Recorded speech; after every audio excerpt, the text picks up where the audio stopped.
Hello and welcome to episode 3 of 2023, and this is another quick tip from the hide. And today I'm actually talking about hide photography. Now this is a subject that seems to divide wildlife photographers across the country, maybe even across the world, and as a hide owner you could probably argue that I'm quite biased, but there's a reason I own a hide as well, and the reason I actually think that hides are a really good idea for lots of different types of people.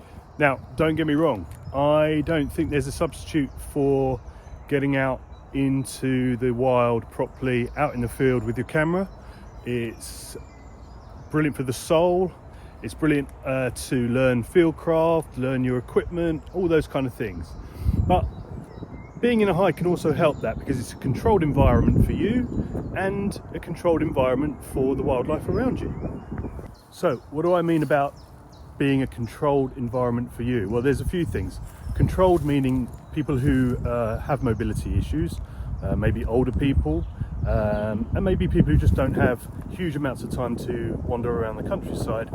They have a controlled time, location that they can go and sit and enjoy wildlife and take pictures, or just look at the birds and look at the animals that are going past. So it's controlled in that sense.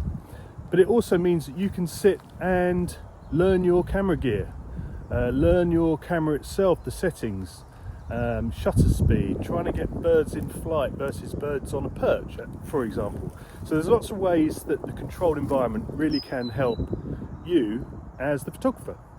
Now, as I say, there may not be any real proper replacement for actually getting out there in the field, and obviously you can learn your camera gear, your settings and all that in the field. But like I said, if you're very low on time, or you've got other responsibilities that take up a huge amount of your time during the week, having a set time in a hide where you know you're going to get results really can make it a lot easier to learn your equipment for those times when you do get out in the field.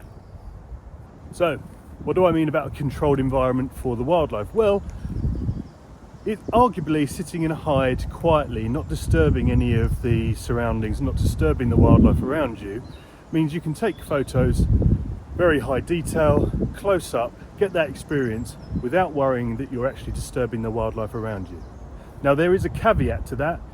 You've got to make sure that you're going to visit hides that are responsible and aren't taking advantage of the wildlife.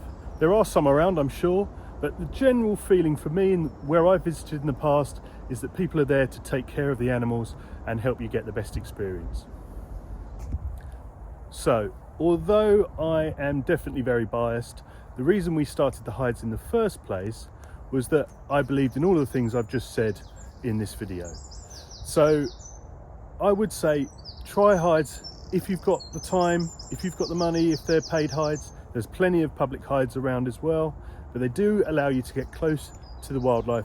They do allow you to build up your portfolio of photography and take pictures like these ones I'm showing you now, which can help you try out different editing techniques and build your style, and ultimately I think help to make you a better photographer for when you are out in the field and you can be really efficient.